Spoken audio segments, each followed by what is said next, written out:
teman-teman, perkenalkan kami dari kelompok 8 yang beranggotakan saya Nawang Wulan Fitri Ramadhani dari absen 27 dan rekan saya Melida Nulandari absen 23, saya Desi Purnamasari nomor absen 10, saya Anissa Nurfinawati dari absen 1. Di sini kami akan mempresentasikan materi yang telah kami rangkum dari YouTube mengenai manajemen logistik. Langsung saja ke videonya ya. Bye-bye.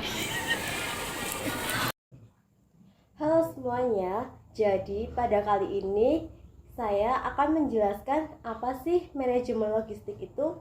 Jadi, manajemen logistik adalah pengelolaan barang, baik itu barang pemerintah maupun barang perusahaan atau perorangan, dengan tujuan agar pemakaian atau penggunaannya dilakukan secara efektif dan efisien, sehingga memberikan manfaat yang sebesar-besarnya atau memberikan hasil yang maksimum kepada pemilik barang.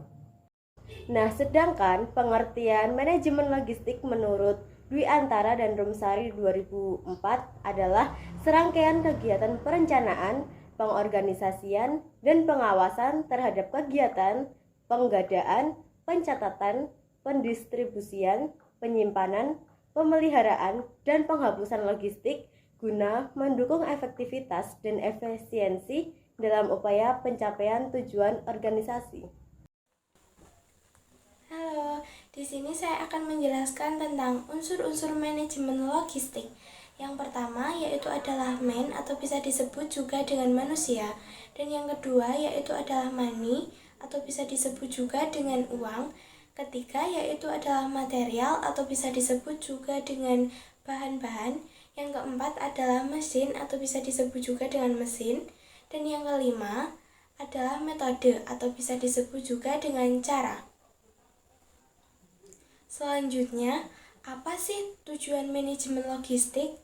Tujuan dari manajemen logistik adalah menyiapkan barang jadi dan bermacam-macam material dalam jumlah yang tepat pada waktu yang dibutuhkan, dalam keadaan yang dapat dipakai, ke lokasi di mana ia dibutuhkan, dan dengan total biaya yang terendah. Saya akan menjelaskan tentang dokumen dalam layanan logistik.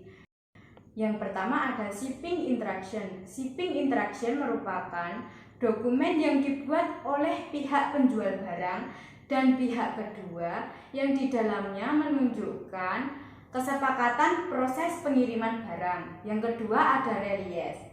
Release merupakan surat pelepasan aset kontainer kepada pemilik barang atau pembeli. Yang ketiga ada surat perintah muat. Surat perintah muat merupakan surat yang dikeluarkan perusahaan jasa ekspedisi kepada pihak penjual. Yang keempat ada surat jalan ekspedisi. Surat jalan ekspedisi merupakan surat yang dibuat oleh perusahaan jasa ekspedisi yang berisi surat jalan dan diberikan kepada pihak perusahaan tracking sebelum kontainer berjalan, yang berfungsi sebagai bahwa kontainer memperoleh izin untuk berangkat menuju ke pelabuhan untuk proses loading ke kapal. Yang kelima ada surat jalan pabrik. Isi dari surat jalan pabrik ini kurang lebih sama dengan surat jalan ekspedisi. Perbedaannya terlihat pada siapa yang mengeluarkan surat jalan pabrik. Equipment Intercharger Repeats merupakan informasi kerusakan pada kontainer. Untuk proses identifikasi kepada pihak yang bertanggung jawab, R terbagi menjadi dua macam, yaitu R pelabuhan aset dan R pelabuhan tujuan. Bill of lading merupakan istilah yang digunakan dalam proses shipping. Lebih singkatnya, surat perjanjian pengangkutan antara shipper, pengiriman, atau penerima, insigne dengan pelayaran corner. 3. Delivery order merupakan sebuah dokumen yang berperan sebagai surat perintah penyerahan barang yang telah dipesan dengan kesepakatan bersama antara penjual dan pembeli. 4. Invoice merupakan dokumen yang memuat catatan detail mengenai suatu barang yang telah dibeli oleh pelanggan beserta harga yang telah disepakati. 5.